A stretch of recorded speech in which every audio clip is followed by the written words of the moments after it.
Hello and welcome back to another reaction. In this occasion, My Hero Academia Season 4 Episode 5.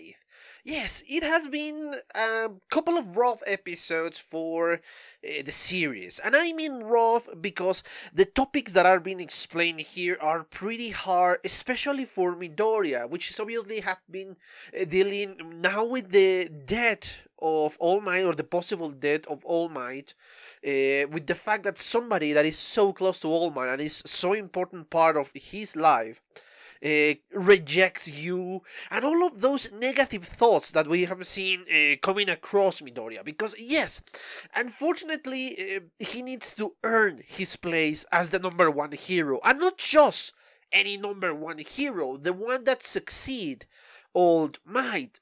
And that is a huge order.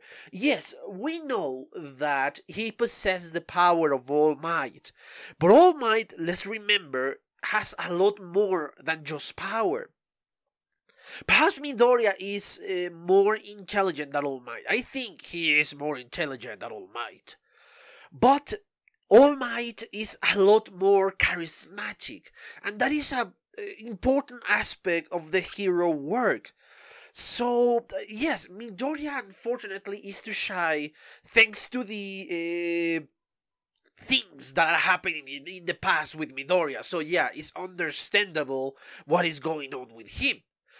But anyway, again, perhaps I'm starting to think way too much in the intro. So yes, the only thing is missing obviously is the boring part. Sorry guys. If you enjoy the content of the channel, please consider a subscription and obviously turn on notification. Leave a comment so I know what you think about the episode and my reaction. And obviously if you enjoy the video, give me a like. And if you share it, that will be even better. But anyway, yes, enough about that. Let's just cut all of this and watch the episode, shall we?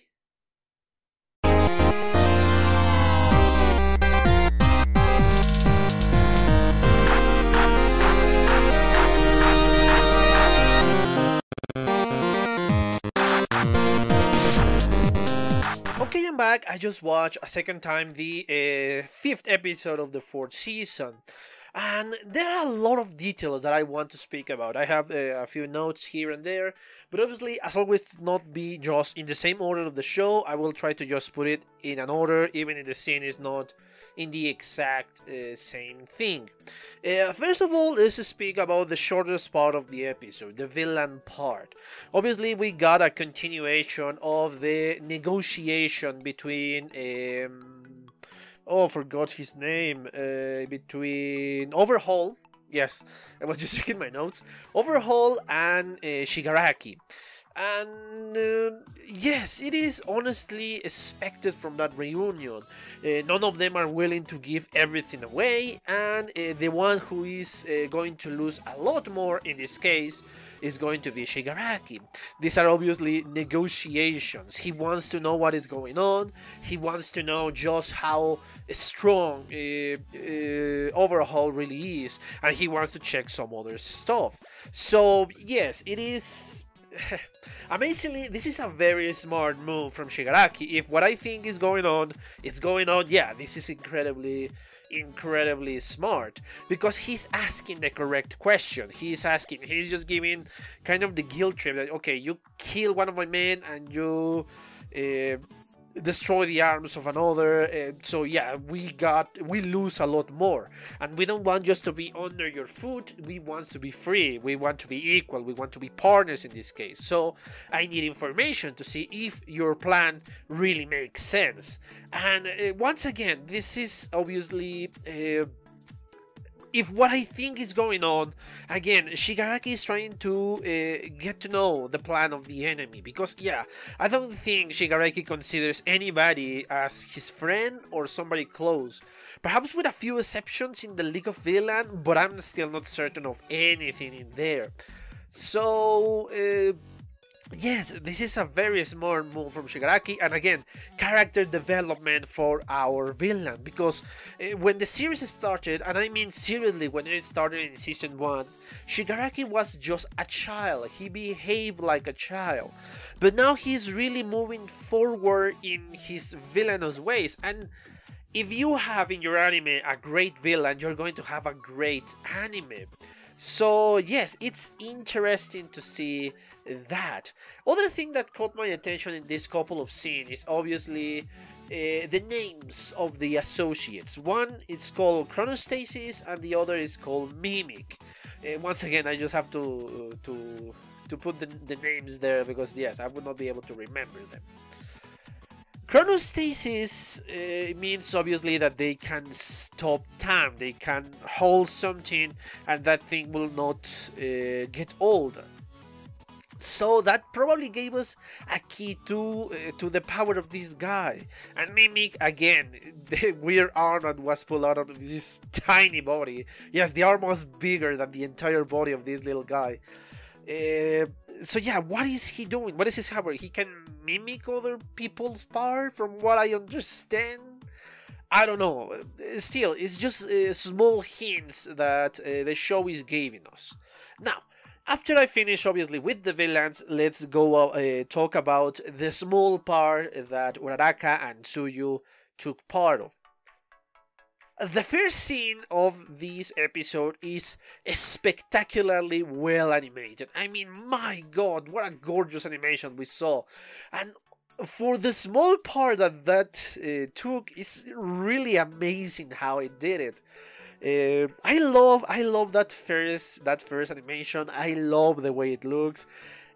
And yes, the fact that we're starting to see the world change, we start to see the world of My Hero Academia a little bit more, because so far we only see the heroes, a few heroes, and then obviously the school, which is the main focus point of the series. Now that the heroes in the school are starting to go outside in the world, we start to see a lot more stuff going on. And after the fall of All Might, we start to see more fights and the real dangers of these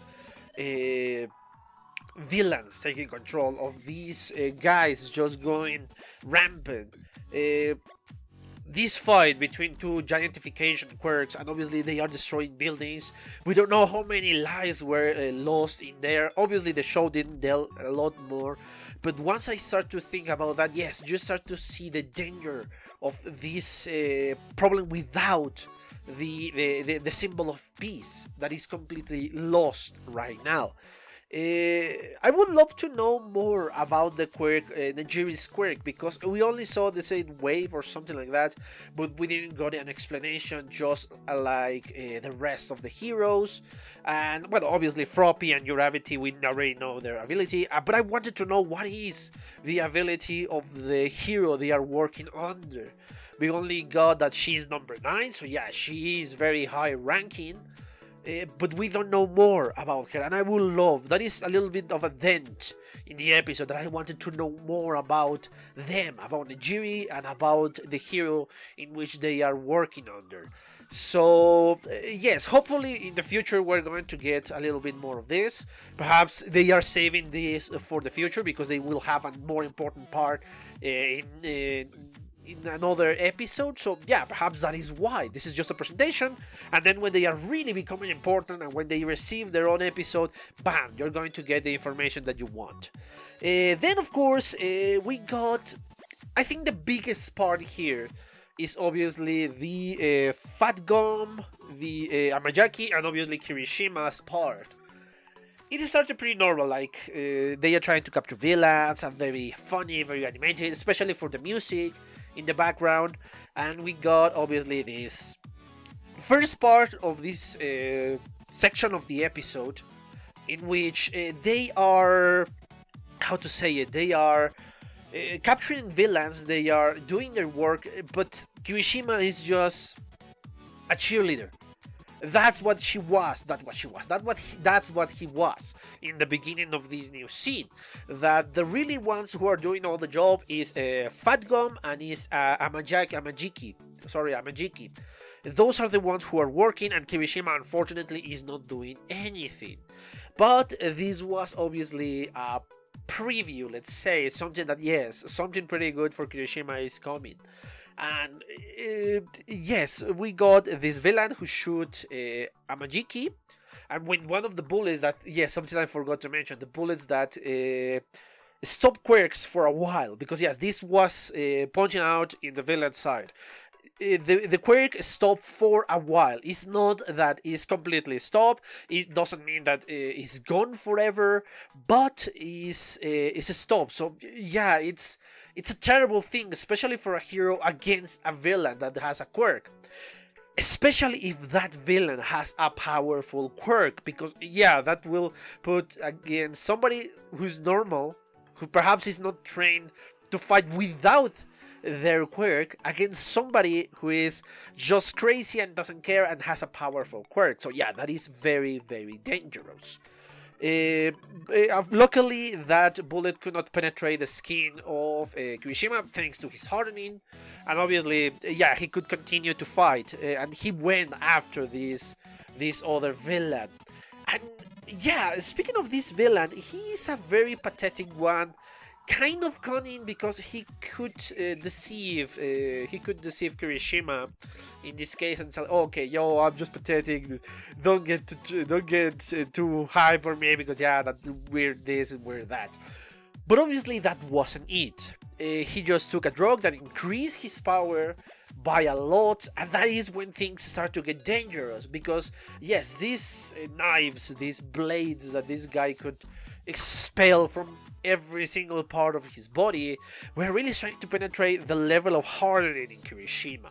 So yes, that was very dangerous. I thought at the beginning, oh, Kirishima is going to be fine, but then no, especially in the second viewing, and when I started to see the blood of Kirishima flying away. So yeah, this was a really dangerous situation. Luckily, Kirishima has something else, something that I think it looks freaking badass, man. It looks spectacular. It's honestly an amazing moment to witness. It's just so cool to see Kirishima act like such a badass. Like, the way that Kirishima looks in this case is honestly just spectacular. Sorry, I just clicked something that I should have clicked. And especially when the blades start to face against Kirishima and they break, and he just holding his ground, and yeah, the resolution in his eyes, everything that this image brings us is just spectacular. And the Red Riot Unbreakable appears, and he just kicks his ass. It's honestly amazing. I love this moment because it's such a triumphant moment for Kirishima that you cannot avoid getting hype for that. It's just spectacular, and I love it. Unfortunately, thanks to Kirishima's lack of experience and kind of naive nature, the villain almost escaped, if not for, obviously, Fat Gum that came to help Kirishima. And this is bring another aspect of Kirishima's insecurities. Obviously, we have seen that before, when he was doubting his own abilities, and just before he transformed into this amazing thing. His insecurities were there because he thought himself as being mediocre, that he doesn't have the long range attacks and all, that he could not hold a candle to the rest of his friends and rest of schoolmates. But obviously, the first part is kind of the motivation that he needed. He remembered what Bakugo said, and what he said to Bakugo when he said, "You once told me that you are the horse that do not waver." And that is the point in which, obviously, the shows start to move, and that's when he becomes the Red Riot Unbreakable. But then another insecurity came to be, and in this case, he just said things, and he remembered a moment from, I assume, the past, because yeah, the uniforms are different, but for some weird reason he remembered a villain that was above some girls, but he remembered somebody else that was running towards something. I assume the villain,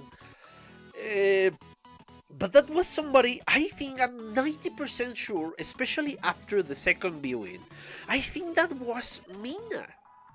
because the hair, the form of the hair, because yes, we only have scale of grays in that memory, but the form of the hair and the two horns that I kind of saw in there, yeah, that looks like Mina. Obviously, we don't have the confirmation for the skin color of the color of her or the front side of her, so yeah, that is just my assumption, but I'm 90% sure that that one is Mina. So we have another point in which we are connecting two of our heroes to be here, and I want to see if they explore this a little bit more, because once again, these are Kirishima's insecurities, these are Kirishima's problems that they have to deal with, and I think he's doing a spectacular job, and I'm just going with this episode, he's doing a spectacular job at changing himself, if those insecurities are true.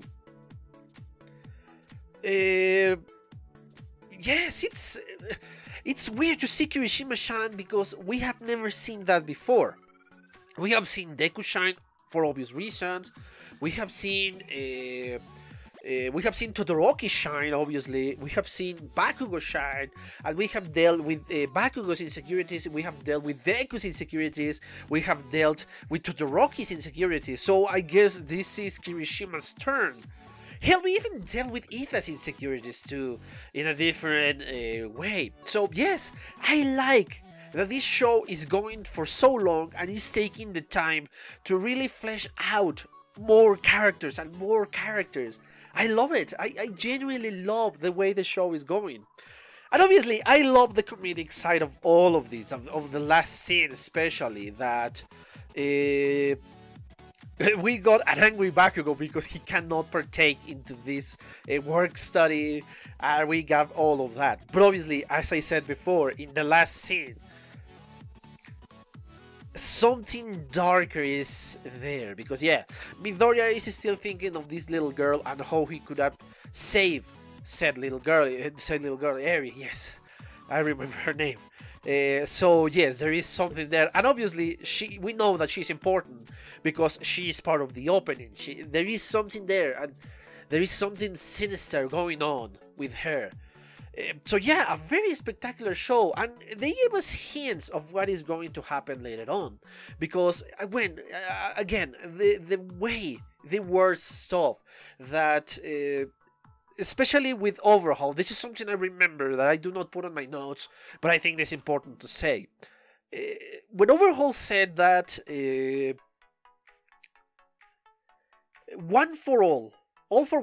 all for one, dominate the world, or at least Japan, he did it by stealing quirks. But only he mentioned the stealing of quirks. And if we relate to the bullets that they have, that they stop quirks momentarily,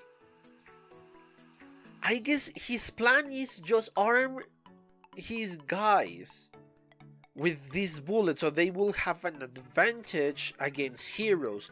They will steal their quirks. And my guess is he's doing something to increase the time, perhaps even in a point the effect will be permanent. So yes, they will create a society in which the heroes will no longer have powers and the villain will have all the power in the world. By the quirks, obviously. By stealing the quirks from the heroes. Obviously, it's not the same that All for One did, but I think the wording of this is the hint that is giving me what is the plan. The plan that Overhaul have. Yes, a very fascinating episode, and if you start to think about it, it gave you a lot of information that could be something in the future, or could mean something in the future. But I think I exhausted the topic of this one. I hope you enjoy it, and as always, remember, if you enjoy the content of the channel, please consider the subscription and turn the bell for notifications. If you enjoy the video, give me a like, and obviously leave a comment so I know what you enjoy about the video, my reaction, or the episode in general. If you follow me on Twitter, that will be great, and if you share the video with your friends, that will help me even more. So yes, the only thing I have to say is thank you for your attention, and see you on the next one. Bye! Okay guys, I hope you enjoyed that video, and if you did, give it a like so the algorithm from YouTube will help me out. And check my other videos, share them, and also why not subscribe to my channel and join this community. And as always, I want to thank you for your attention, your likes, and even your dislikes, your comments, which is something I always look forward to read. And yeah, once more, thanks and see you on the next one.